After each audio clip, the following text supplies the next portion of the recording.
Okay. Welcome to FBB Forum. I'm very pleased to welcome the stunning IFBB women's bodybuilding and physique competitor, Lisa Kudrey, to the podcast. Lisa lives in Canada, and she most recently competed this year at the Chicago Pro and the Vancouver Island Pro in women's physique. And I'd like you to stay tuned to find out more about her future plans and where she's going to be competing next. Welcome to the podcast, Lisa. It's really great to have you here. Thanks for having me. Thank you. I really appreciate you joining me. So my first few questions are about how you got started in bodybuilding, and I was curious if you had an athletic or sports background before you started. I had previously been involved in boxing, figure skating. I had a dance background, so fairly active. I was working out, I think, probably since I was 15. So that was always kind of a thing as far as trying to lose weight, because I was actually, pretty overweight as a kid. So I was always pretty active, but I always had a little bit of extra, carrying around with me. So I did have a bit of an athletic background, but, I always wanted to push for more. And when I got started with lifting, I realized that, there was an opportunity to keep pushing and building even more each time. So it was really appealing to me. Very cool. I was curious, how did you get started in bodybuilding in particular, and who convinced you to do your first contest? I'd always looked at it like back in the days when we had magazines, when that was the way that we found out about our sports heroes and whatever, and movies and that kind of thing. Yeah. I was really avid collector of like Oxygen, Muscle and Fitness, Hers. And I, always thought, oh, maybe I could be like that. Maybe I could do that. It was always more of just an idea than anything. It wasn't anything that I guess I didn't seriously consider it. But as I went on in time and, went to school and started working out more seriously, and then working as a personal trainer, people started, I would, talk about it, and people would say, why don't you do it? Why don't you give it a shot? And I, really started seriously thinking about it. So nobody really pushed me to. I just decided, okay, it's time. What am I waiting for? And I, through a friend, was able to get in contact with a coach, and it all kind of started from there. That's really cool. When did you do your first contest? 2013. I did, I believe it was April 2013. And when did you? Just over 10 years. And which division did you do? I did figure. I started in figure, actually. In figure? Oh, wow. Yeah. And when did you get your pro card? 2019. And which division was that? That was in women's physique. So It was, just before, everything kind of went to, hell in a handbasket in the world there for a bit. And so I didn't really, wasn't able to get started with competing as a pro right away. So, but 2019 was when I was able to get that. So that's terrific. I bet that was tough, because I know Canada was really restrictive with COVID policies and travel policies. When I went to I did do my first pro show while COVID was still, we were just kind of opening up as far as the restrictions and border and all that sort of thing. And it was really a process to go and compete and then have to do all the testing, and it was an experience. It was very exhausting for many reasons. So it was tough. I bet it was tough. Yeah, I know. I was curious, did you have a fitness role model when you first started competing, and do you have a role model now? When I first started competing, so my favorite competitor had always been Monica Brandt. And I just, any magazine she was on, I would buy it. And all the competitors, like, Elaine Goodlad, and I can't, now it's evading me, because again, it's been so long since I've looked at those magazines, but all the competitors that I would watch, I would just, again, just think, can I be like them? And particularly, like I said, Monica Brandt, because she was on all the magazines, because she was successful in her career. So, but as far as like bodybuilding, and getting into the gym and just learning how to lift, my brother and sister were actually always in the gym. And they took me once when I think I was 12. I don't know if they were supposed to, but they took me when I was 12. Yeah. And, I was kind of intimidated, but then really fascinated at the same time, because the gym they went to was really a bodybuilding hub, where I'm from. So there were a lot of people like, really, really fit, really jacked, and just training hard. And it really piqued my interest. That's terrific. That's really cool. And I do want to mention I'm old enough to remember the magazines, and yeah, they're kind of going away now. They're not as popular. I know. I still have them, believe it or not. And it's I actually Elaine Goodlad, speaking of, she does makeup at a lot of the shows now, and she did my makeup. And I wanted to bring a magazine, and I said, if I see you again, can I bring a magazine? Because I still have them, because it's nostalgic for me. Yeah. Even though they're virtually non-existent now, but they're I'm old enough to have them still and have a significant collection. So that's terrific. That's really cool. Yeah. I remember Women's Physique World magazine that was dedicated to women's bodybuilding, and it was a little bit hard to find, but that was a great magazine, I remember. So, and now we have Amazon Fitness magazine too, that Glenn Young does, and that's he just got that started recently. But I'm really pleased that he's kind of got that going now too.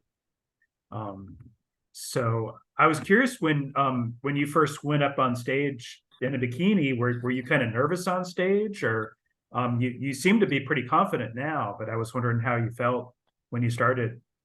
Well, when I started, the coach I had showed me posing and that sort of thing, but I don't think I was quite prepared for being on stage and the speed at which sometimes things move.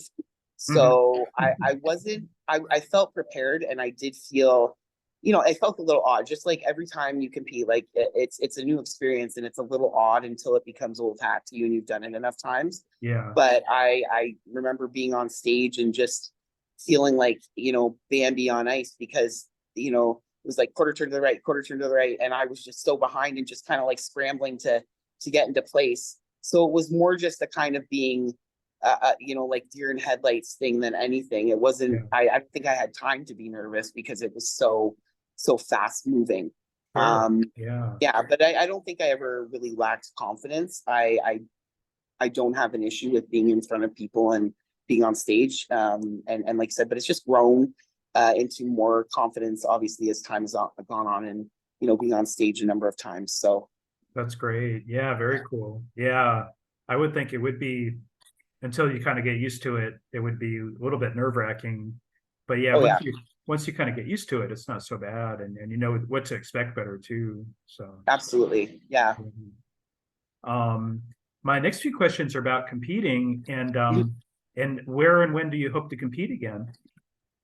Well, I actually, after the Chicago Pro, I hadn't really planned on doing anything. I thought, okay, that's it for this year. I'm going to kind of regroup, think about things, kind of reassess what direction I need to go in, or where I want to go. And then I was, talking to my posing coach, who has now become my coach. And, I said, well, there's another show, if I go into bodybuilding, and I thought that the Tampa Pro had bodybuilding, but it didn't. And then I looked at, there's a show in Spain. There's that was the only show left that had women's bodybuilding prior to Olympia. And I thought, well, what's the difference? Why can't I go to Spain? Why?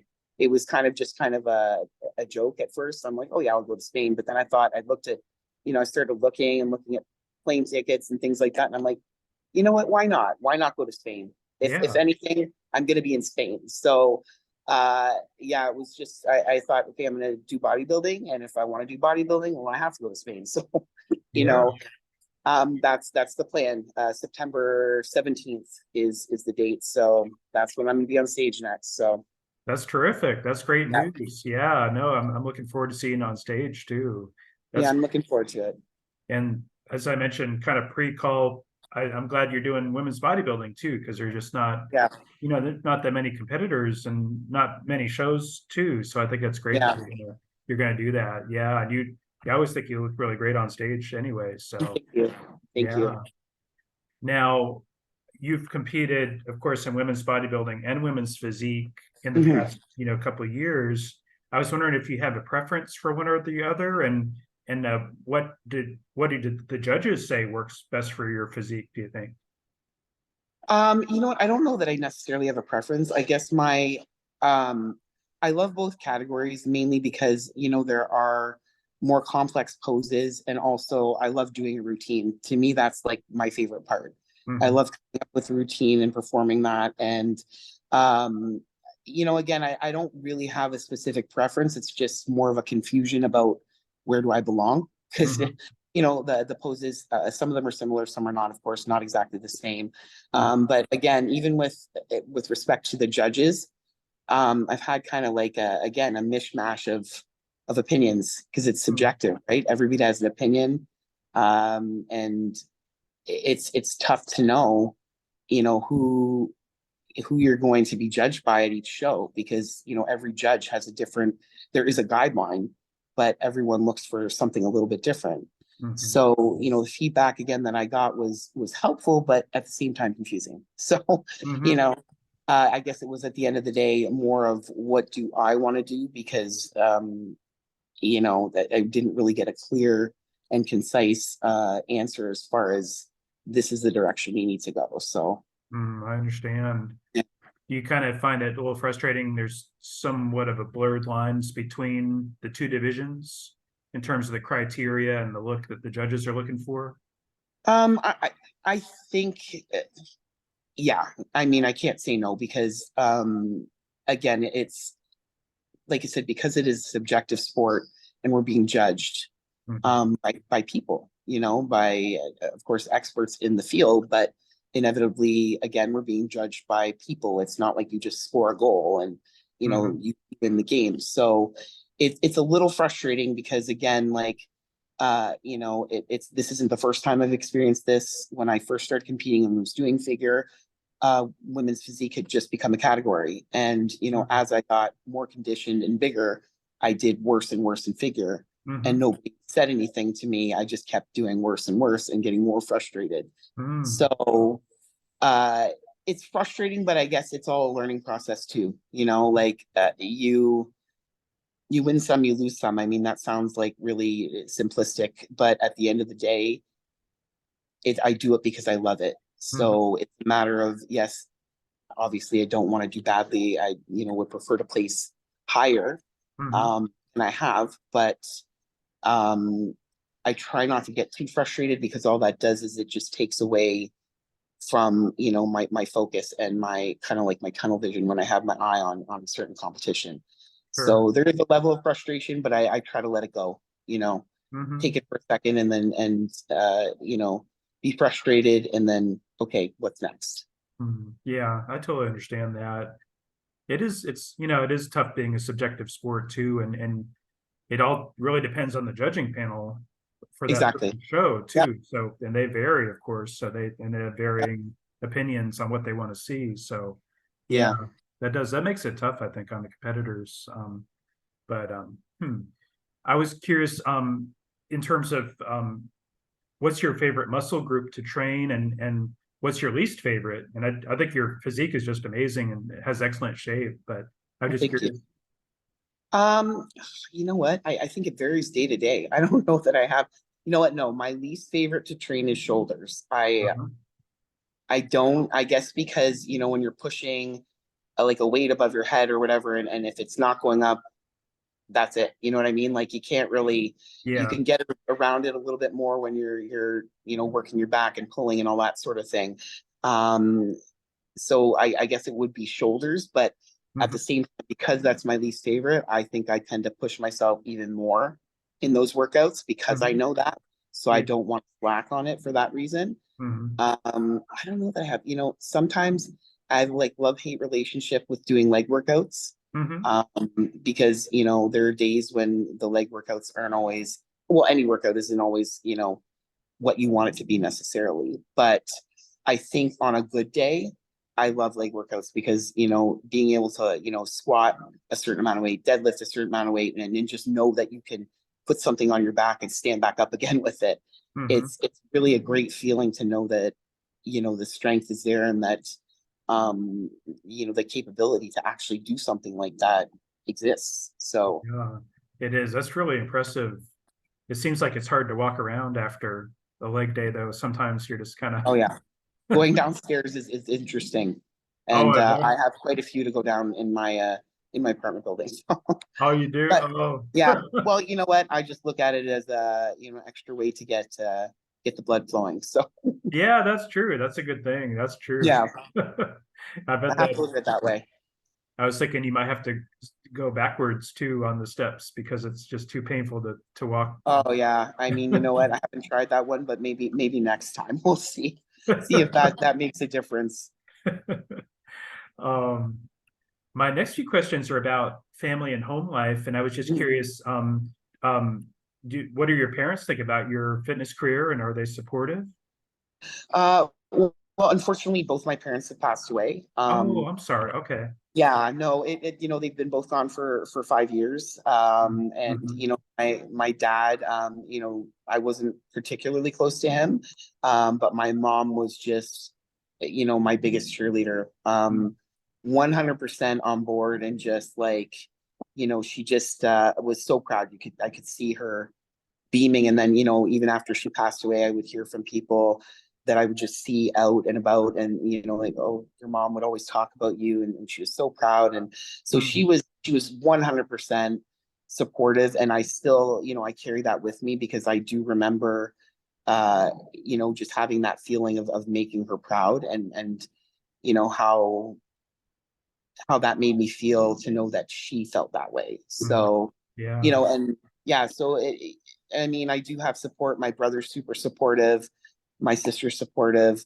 Even my Oma, which is my grandma, my mom's mom, Mm-hmm. she, I think, was a little not understanding in the beginning, didn't really get why I would want to have muscle and do this. Mm-hmm. But over time, came to realize the amount of work that went into it, and really became supportive and proud as well. So That's um, terrific.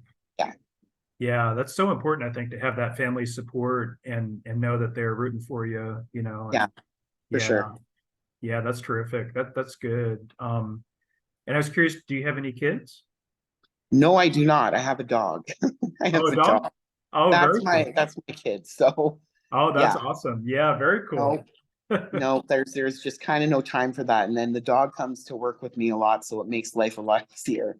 Oh, So she's sure. the gym dog, so it just, everybody loves her. So yeah, it makes things a little bit easier in that capacity, because then I don't have to worry about anything there. So Oh, that's terrific. That's yeah, great. Yeah, I've seen the gym dogs on Instagram. Yeah, I like that. That's pretty cool. yeah, yeah. Gotta have one if it makes the atmosphere even more fun and light. Then you know what, it's the best thing for you. So Very cool. Now I know you live in Canada. Where within yeah, the country do you live? I live in Windsor. It's right across the river from Detroit. Oh, okay. Yeah, very cool. Yeah, Okay. yeah, right Yeah. on the border. Have you found Detroit and Windsor to be a supportive bodybuilding community there? I mean, Windsor, to be honest with you, before COVID, was much more, I think, bodybuilding centric. Mm-hmm. Um, Again, the gym actually that I mentioned that I first went to with my brother and sisters, the gym I tend to train out of aside from where I work. Mm-hmm. And that gym at the time, you would see there were so many people that were always training, always competing. And then, after the whole COVID thing, where again, I don't know, like here we had super limiting hours, rules at the gym. So you couldn't, at one time you could only have so many people in a certain amount of space, and you could only train 1 hour at a time. So a lot Mm-hmm. of people kind of fell off of that, because it became almost, it was really frustrating to try and find a way. I had 5 gym memberships at one point, because I was just driving everywhere trying to, Mm-hmm.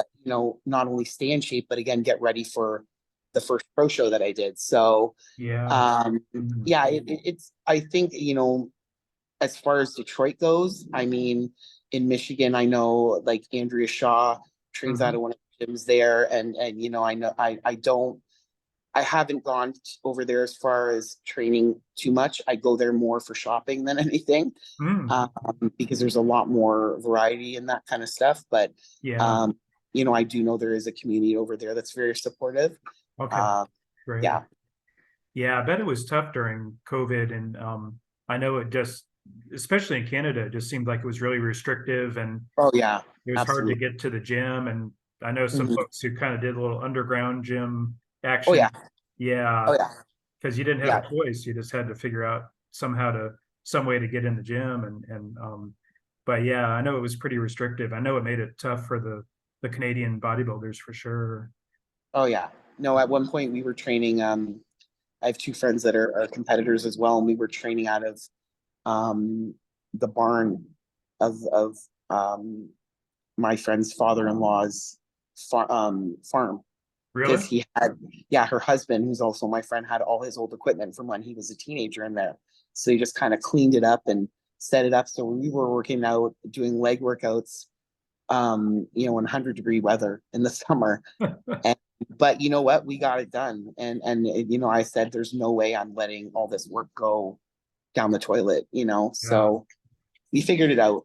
that's terrific. That's great that you were able to work it out like that. Oh yeah, Um, absolutely.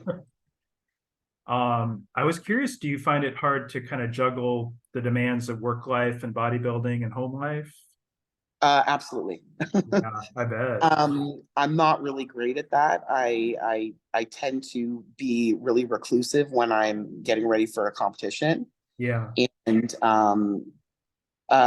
you know, I it's hard to be around. I mean, I don't know, because I always end up single during my preps, which is okay with me, because honestly, I'm not a very patient person. There are days when, you know, the low carb kind of thing, it affects me, or I'm tired, or you know, all I want is to I want chocolate and I can't have it. So Yeah. it's and I also am very an all or nothing kind of person. Sure. So I'm not great with balancing that out. And that's a me thing. That's just always been the way I am. Yeah. So, Okay. you know, it's tough for me, because I don't want to leave any stone unturned. I want to make sure that I've covered every possible um, you know, step that I can make in order to be as successful as possible. So Sure. it's yeah, it's a me thing. I know it. So, you know. Yeah, no, I definitely understand that. Yeah. And that, I think personally, I think that would just be really difficult to juggle, um, and yeah, just managing the diet and the training Yeah, and everything, and just, it's fix your sleep and everything. So yeah, I think it would be really tough. absolutely. Yeah. Yeah, definitely. I was my next few questions are about prep and coaching. I was just curious, what would you say is the kind of the toughest aspect of competition prep for you? Um, I guess I don't know. You know, good question. Hmm. I've never really thought about that. I guess I don't really think about it, because I'm always just go, go, go. What is the toughest part? Um, you know what? I don't know. I guess maybe it's just me kind of not knowing when to kind of not go too extreme, because sometimes it's, you know, that can be detrimental too. Hmm. And particularly in peak week leading up to, because Yeah. I always I guess that's the hardest part, is for me to know when to pull back, Hmm. because you can ruin what you've done in an entire prep in a matter of, you know, days, just from overdoing it, Yeah. and you know, not knowing when to leave well enough alone. So I think I would say that is the hardest part, because and Hmm. I've learned that in the past two competitions, I think, because my issue was always going to a competition too early and having too much time to think. And then so that's when I get in my head and I do too much. Hmm. Yeah. I get out of routine, and I tend to, you know, kind of not ruin all the work, but lessen the appearance of what I've been able to do. And I didn't do that the last 2 times. I basically went as soon close as I could to the competition date, Mhm. basically right before registration. So I had no time to think, no time to get out of my routine. I had to rest the day before because I was traveling and just sitting. And Mhm. that was the best possible thing for me mentally and physically, because I don't feel like I've looked better than I have in the last 2 competitions. So Yeah, that's that, great. I think I would say that's the challenging thing for me. Yeah, I definitely understand that. And it kind of fits kind of your personality too, like you said, an all or nothing kind of Yep. person too. So yeah, yeah. I've told some of the bodybuilders I've talked to that, you got a prep coach and posing coach, but sometimes you just need a chill coach, Yes, that's a good idea. Hey, maybe there's a market for that. I never thought of another good idea. Yeah, that's more money going out, I guess, too. But yeah, still, but a chill coach might be good. Hey, if it works, you know what? Bring it on, because if anybody can get me to chill, I would gladly pay them if that's possible. Hey, That's awesome. Yeah. Maybe I should do that. I might need to hey, do a consultancy or something. well, you got the idea, go with it if you can do it. Oh man. No, thank you. Now, do you have a prep coach or a posing coach currently? I do. So I was like for a long time I did my own prep Yeah. and kind of had opposing coaches, because obviously you can't, you know, I can't see myself objectively in that way, of course. And Hmm. there's always somebody who can look at you and maybe pull a little more out. So Hmm. I have, but my posing coach has now become my prep coach, um, and Robin Legana, who's a great Canadian bodybuilder. She has been instrumental in changing my posing, Okay. and we worked together last year on the posing. She, brought out the best of me and what's appropriate for my physique and my shape. And so, I have faith in her. I have such trust and respect for her. And so I said, I guess maybe I was looking for a chill coach, because I think, she's very reassuring and very encouraging and very positive. And I know she knows her stuff based on her physique and what she's done. So I said, can we talk about the possibility of you coaching me? Yeah. And so we've been working together on prepping for this upcoming show, and it's been great. It's been a great experience Good. for me, and the best coaching I've ever had, and appropriate for what I need. Okay. So it's been really good. That's terrific. That's really cool. I'll make sure to include her Instagram too, and YouTube Yes. and the Instagram Yeah. post to refer. Yeah, that's Yeah, awesome. absolutely. She's bar none such a great coach and physique posing coach. And like I said, I'm so happy to have finally found the right uh person to work with me. So Sure. That's yeah. terrific. Yeah, that's great. I'm glad that you found somebody you like that much too. Mhm. And in terms of you have your own clients too, right? You're Yeah. coaching clients. Do you do lifestyle and bodybuilding or one or the other? Yeah, so I primarily work with like general population, and on whether it's weight loss or building muscle, endurance. I've done work with people kind of to rehab certain situations with their back and that kind of thing. Mhm. Uh, I do fascial stretch as well, and I do have a few clients who are competing right now, but Mm. I don't like to coach a lot, because I'm very, again, I'm very specific, and I need to, again, maybe it's a bit of a control issue, I don't know, but Mhm. I need to know what's happening on all fronts. And so for me, I also don't feel that it's fair for me to spread myself thin Mm. by coaching too many people. Yeah. And so I tend to take on only two at a time, which is Mhm. what I do now. And I have one person that I'm working with on posing, which is, kind of a separate entity because she has her own coach. She just works with me on posing. But yeah, Mm, mainly I work with people who come several times a week.